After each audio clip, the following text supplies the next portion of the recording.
Teman-teman, dalam kesempatan ini kita akan berkenalan dengan pemikiran dua filsuf Helenis, yaitu Epicurus dan Zeno. Keduanya berkarya di tanah Yunani, secara khusus di kota Athena. Epicurus berasal dari Samos, hidup dalam kurun waktu 341 sampai 270 sebelum Masehi. Ia adalah pendiri mazhab filsafat Epikurian atau Epikurianisme. Epicurus menganut faham materialis yang meyakini bahwa natur atau hakikat dari alam semesta atau realitas adalah materi.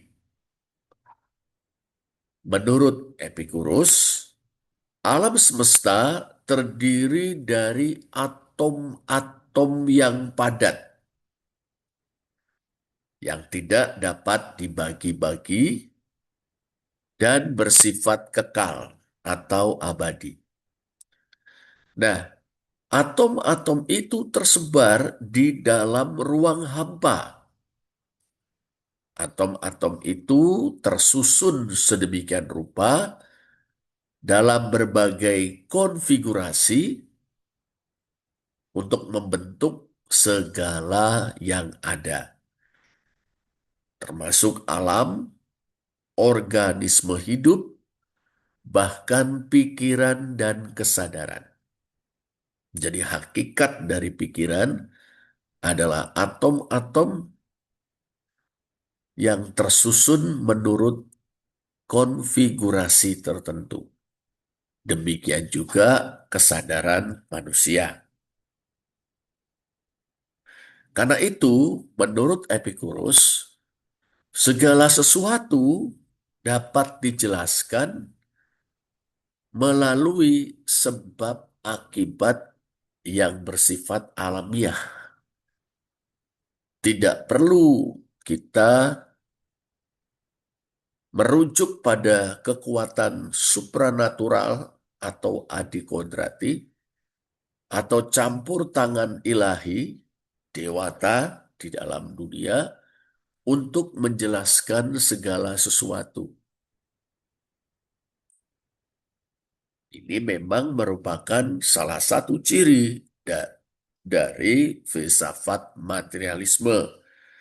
Segala sesuatu dapat dijelaskan melalui sebab musabab alamiah dan tidak dibutuhkan penjelasan dengan merujuk pada kekuatan adikodrati atau campur tangan ilahi atau dewata di dalam dunia.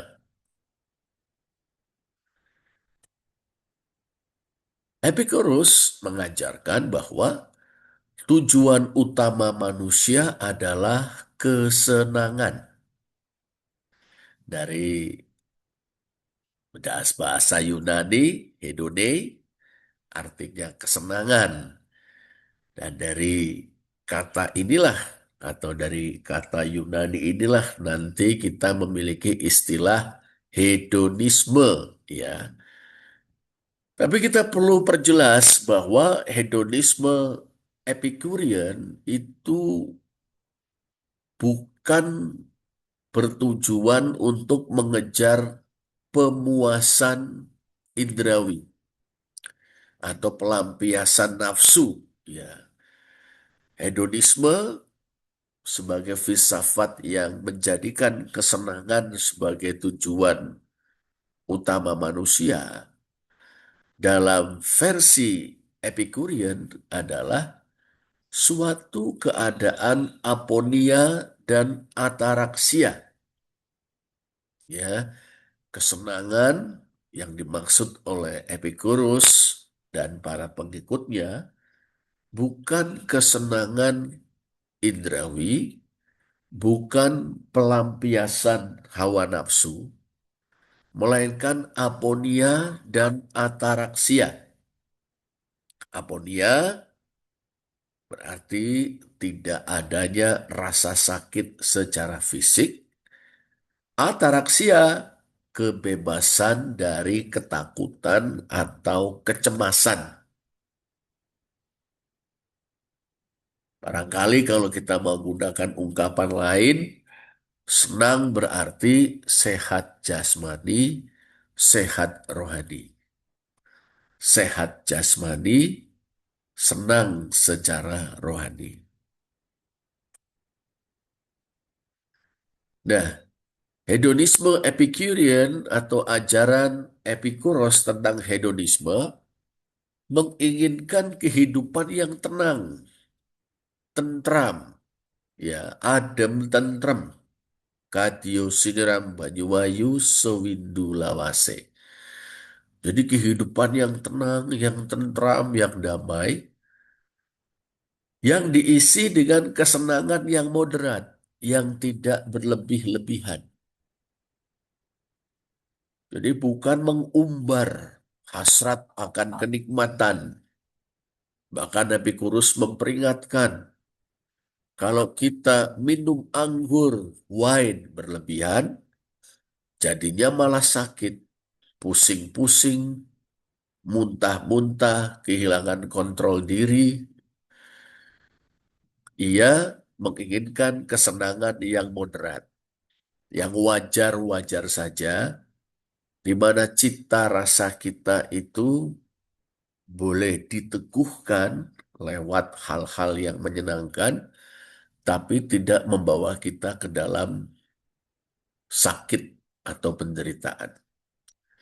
Nah, hedonisme Epicurean ini menginginkan kehidupan yang tenang, yang tentram, yang damai, dengan kesenangan yang moderat, persahabatan, dan pengetahuan.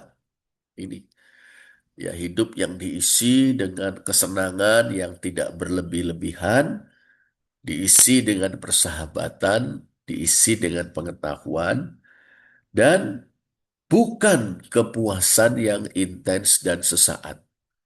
Ya, kepuasan yang luar biasa, namun sesaat saja dan itu mendatangkan kesakitan. Itu dihindari oleh hedonisme Epicurean. Nah, memang menurut Epicurus ada dua macam kesenangan ya, kesenangan katastematik dan kesenangan kinetik. Kesenangan kinetik itu sensasi yang kita rasakan ya, berupa kenikmatan sesaat. Ini dia. Ya, kesenangan kinetik, sensasi kenikmatan sesaat. Sedangkan kesenangan katastematik, keadaan tenang dan seimbang, ketenangan dan keseimbangan. Inilah yang diinginkan oleh Epikurianisme ya, yaitu kesenangan katastematik ya, keadaan tenang, seimbang ya, suasana yang tenang, seimbang dalam hati dan pikiran manusia. Nah, bertalian dengan itu, Epikuros ini mengajarkan caranya bebas dari kecemasan atau ketakutan. Menurut beliau, menurut Epikuros itu, manusia itu dicekam oleh ketakutan terhadap para dewa, kematian, dan kehidupan setelah kematian. Ini dia. Para dewa, kematian, dan kehidupan setelah kematian. Nah, ketakutan terhadap ketiga hal ini adalah sumber utama dari penderitaan manusia. Ini dia. Nah, Epikuros coba memberikan solusi dengan mengajarkan ya para dewa, oke, memang ada. Tapi tidak berminat pada urusan manusia. Para dewa punya urusan dan kesibukan mereka sendiri. Ini menjadi hal yang menarik ya. Epicurus tidak menyangkal eksistensi para dewa, tetapi menyatakan bahwa para dewa tidak berminat pada urusan manusia. Ya, karena itu manusia tidak usah takut kepada para dewa dan pembalasan, hukuman, kutuk dari mereka. Para dewa ada, tapi nggak ngurusin manusia. Mereka punya urusan sendiri. Nah, di samping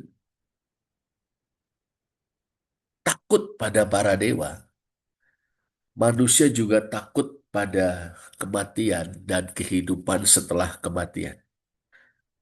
Wah, ini jangan-jangan setelah mati nanti akan terjerumus ke dalam Hades dan di sana nanti berhadapan dengan Cerberus, ya, anjing penjaga yang sangat mengerikan, ya, turun ke dunia orang mati berhadapan dengan dewa maut Hades, ya, lalu berhadapan juga dengan Cerberus, anjing penjaga milik Hades. Wah, tapi apa solusi yang ditawarkan oleh Epicurus? Ia mengemukakan kematian itu kan akhir dari kesadaran.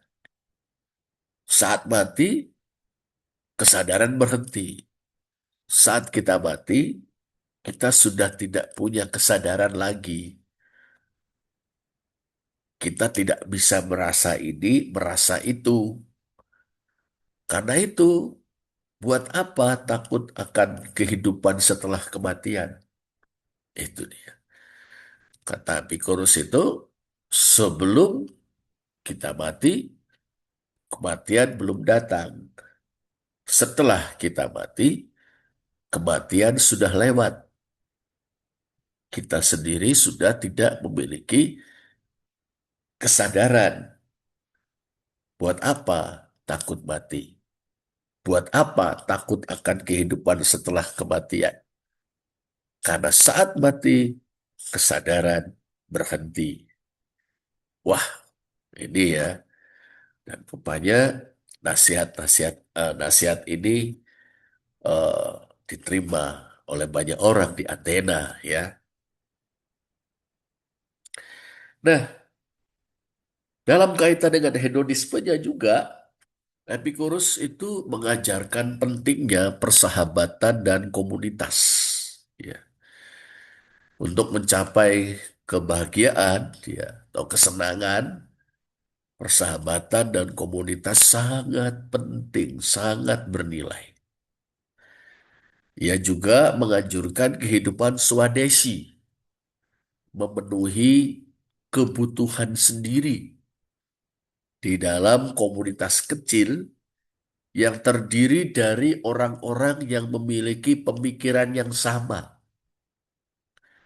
Nah, ini dia, ya, persahabatan komunitas yang terdiri dari orang-orang yang memiliki pemikiran yang sama, lalu menjalani kehidupan sederhana, mencukupi kebutuhan-kebutuhan sendiri yang wajar.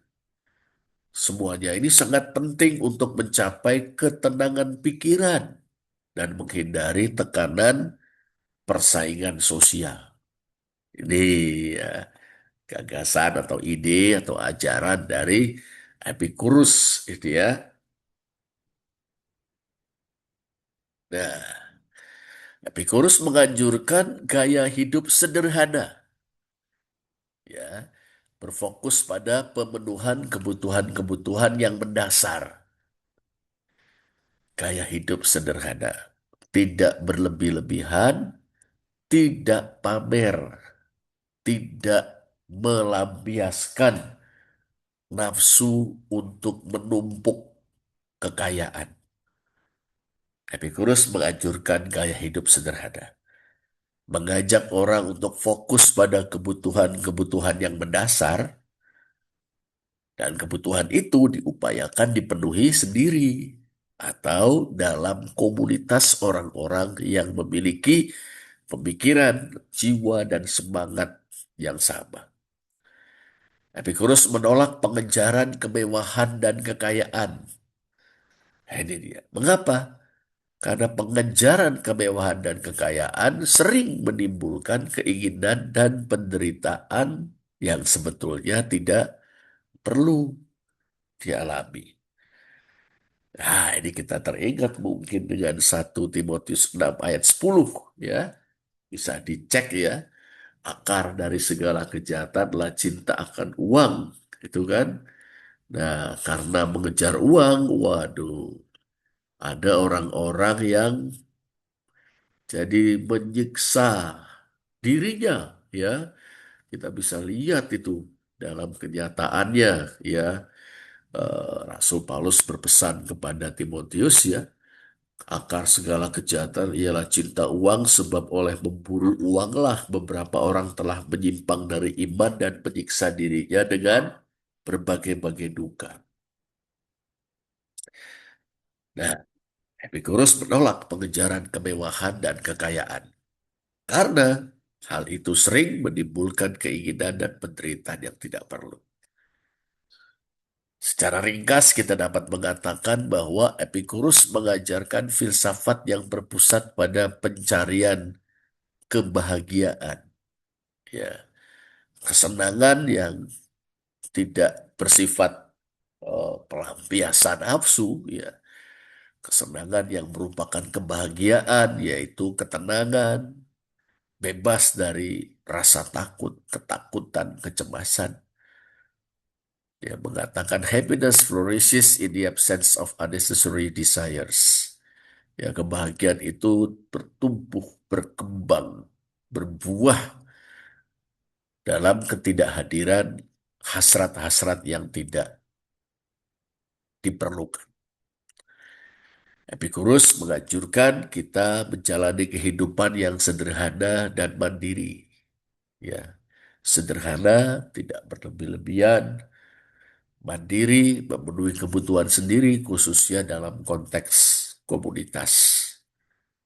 Ia juga mendorong orang untuk melakukan tindakan yang bajik atau tindakan yang baik secara moral, tindakan yang meningkatkan kesejahteraan baik diri sendiri maupun orang lain.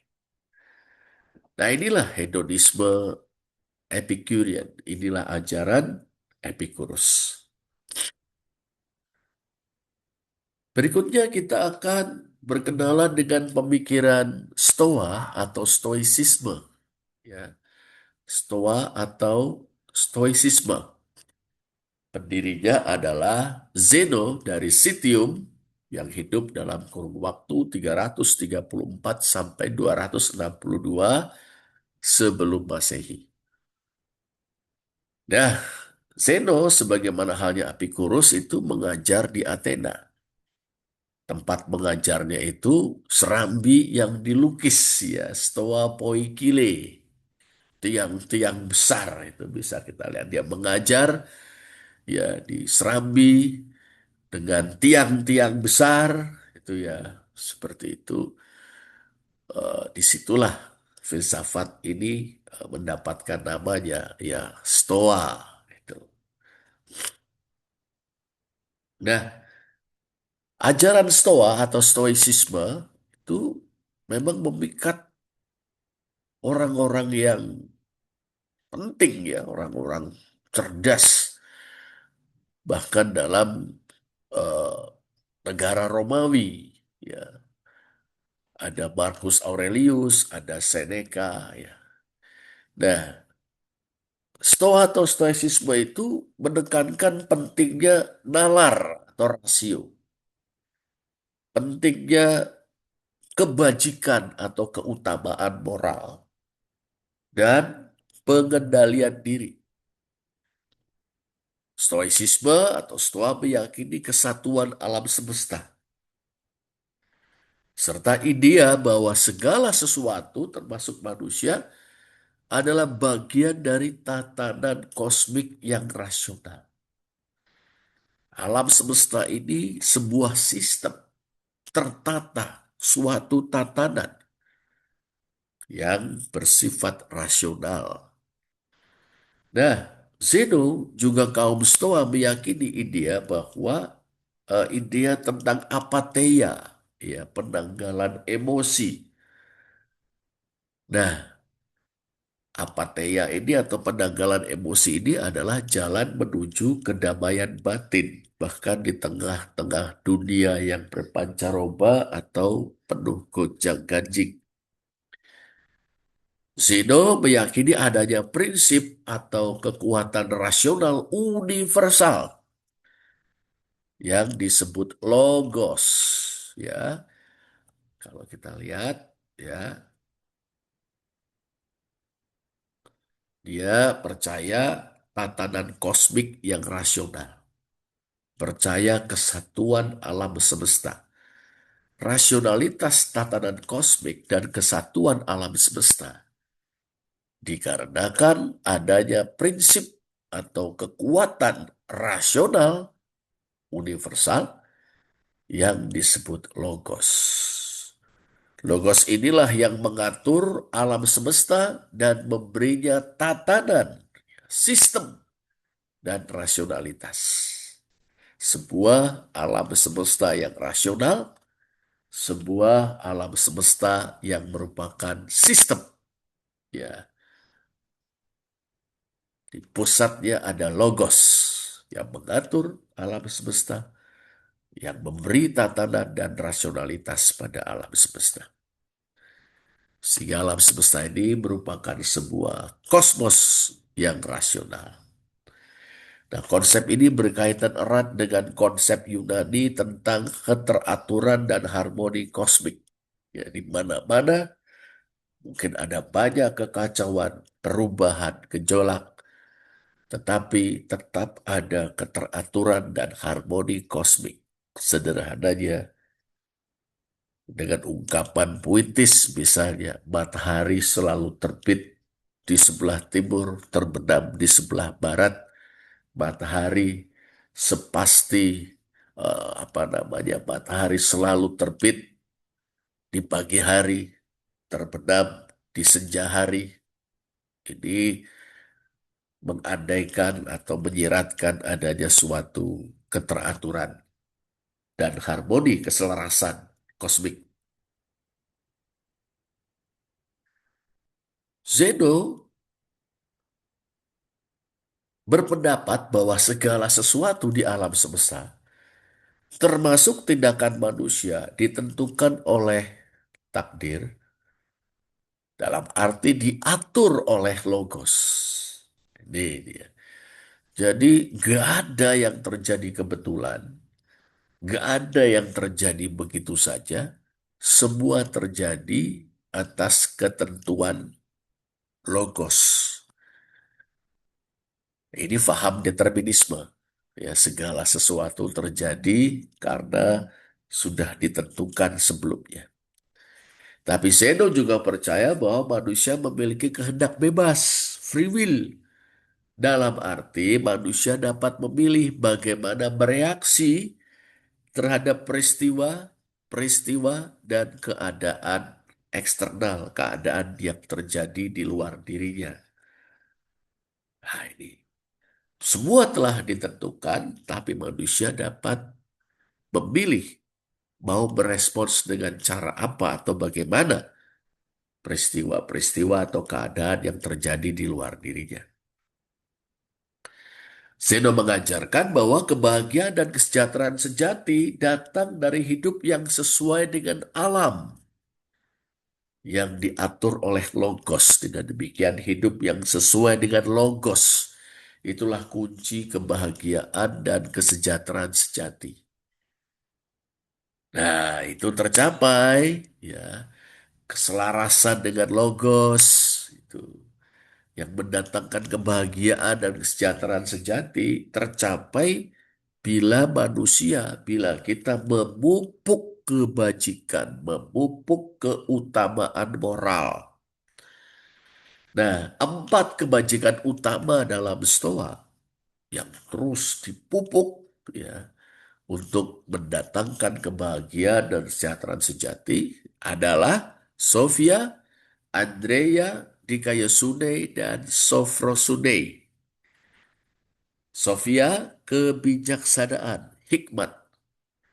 Andrea, keberanian. Dikayasune, keadilan. Sofrosune, kesederhanaan. Nah, kalau kita mampu memupuk keempat kebajikan ini, maka kita akan berbahagia, hidup sejahtera, hidup sesuai dengan logos. Zeno juga menekankan pentingnya mengembangkan apatheia, ya, penanggalan emosi, mengembangkan sikap acuh tak acuh terhadap kejadian dan keadaan eksternal yang berada di luar kendali kita. Ya, ada hal-hal yang memang di luar kendali kita, di luar kemampuan kita. Bahkan meskipun kita tidak setuju, meskipun kita menolaknya, tapi terjadi. Terus gimana? Ya, apatheia. Kembangkan sikap acuh tak acuh. Toh itu di luar kendali kita. Sepanjang di dalam kendali kita, berbuatlah sesuatu. Tentu yang baik. Yang dilandasi oleh keberanian, hikmat, ya, lalu kesederhanaan, dan keadilan. Tapi kalau di luar kendali kita, ya sudah, mau diapain, ya, kembangkanlah apatheia. Seperti itu. Netralisir emosi kita. Kuasai perasaan kita yang berkecamuk. Nah, dengan memupuk pengendalian diri dan berfokus pada apa yang dapat kita kendalikan, apa itu yang dapat kita kendalikan? Pikiran, emosi, tindakan, ya, maka kita dapat mencapai kedamaian dan ketenangan batin. Ini apa yang harus kita kendalikan? Kendalikanlah itu sambil terus memupuk keutamaan-keutamaan kita. Kendalikan pikiran kita, kendalikan emosi kita, kembalikan tindakan kita. Nah, Seno percaya adanya hukum moral universal, ya, yang didasarkan pada rasio dan alam. Hukum moral universal ini berlaku untuk semua manusia. Nah, itu ya, logos itu ya yang menjadi sumbernya. Menurut hukum alam ini, kita harus bertindak adil, hidup selaras sejalan dengan logos, memajukan kebaikan bersama, memajukan kesejahteraan masyarakat. Jadi kalau seorang manusia dapat mengendalikan pikiran, emosi atau perasaan dan tindakan-tindakannya, memupuk kebajikan, memupuk keutamaan, ya, sifat-sifat luhur, kebijaksanaan, keberanian, keadilan, ya, dan kesederhanaan. Wah, ini menjadi kontribusi besar bagi kehidupan bersama, ya, kehidupan dalam masyarakat. Sementara kita sendiri mencapai kedamaian dan ketenangan batin. Nah, sekarang tentang kosmopolitanisme. Ya, Zeno percaya pada idea tentang warga dunia atau kosmopolis. Kosmopolis. Ya, dari kata kosmos dan polis. Warga dunia, di mana semua manusia adalah anggota dari satu komunitas global. Wah, ini suatu pemikiran yang sangat maju. Kita harus memperlakukan orang lain dengan baik, dengan adil, tanpa memandang kebangsaan atau status sosial mereka. Mengapa? Karena kita semua adalah bagian dari keluarga manusia yang sama, keluarga besar umat manusia. Nanti dalam ajaran Rasul Paulus dalam Galatia 3 ayat 28 misalnya, kalau kita baca dari ayat 26 sampai 29 jelas ya bahwa dalam eklesia, dalam gereja tubuh Kristus berakhir sudah ya perbedaan kelas, perbedaan eh, rasial ya serta gender dalam gereja seharusnya berakhir pertentangan kelas, berakhir rasisme, berakhir ketidakadilan gender termasuk seksisme dan eh, diskriminasi lainnya. Ini dia. Nah, bagi Zeno, filsafat itu bukan sekedar pencarian intelektual, tapi cara hidup. Ya. Dari pemikiran yang benar dihasilkan hidup yang benar. Pemikiran yang baik menghasilkan hidup yang baik. Pemikiran yang berfaedah, bermanfaat menghasilkan hidup yang berfaedah, bermanfaat. Zeno mendorong murid-muridnya untuk menerapkan prinsip-prinsip Stoa dalam kehidupan sehari-hari mereka. Dengan berjuang untuk kebajikan, untuk keharmonisan batin, ketenangan, kedamaian batin dalam menghadapi berbagai kesulitan dan perubahan. Secara ringkas, ya, Zeno dari Citium mengajarkan filsafat yang berpusat pada hidup yang selaras dengan logos, hidup yang rasional, ya, berarti kita dapat mengendalikan pikiran, emosi atau perasaan dan tindakan-tindakan kita, ya.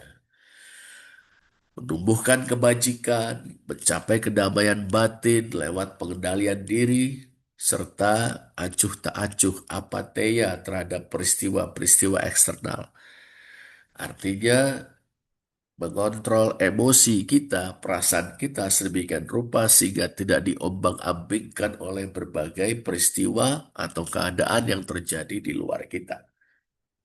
Nah, ajaran Zeno ini menekankan pentingnya rasio, ya, nalar, akal, hukum alam, dan keterhubungan seluruh umat manusia di dalam dunia kosmopolitan. Nah, inilah eh, ringkasan ajaran Zeno, ajaran pendiri Taoisme, pendiri Stoa atau Stoicism. Kita ingat juga dalam kisah Rasul 17, Rasul Paulus pernah bertemu dengan para penganut Stoa atau Stoicisme dan penganut Epikurianisme di Athena sebelum ia berkhotbah di Bukit Mars mengabarkan Injil tentang Tuhan yang bangkit dan Allah yang menghakimi segenap buat manusia di dalam Tuhan yang bangkit itu.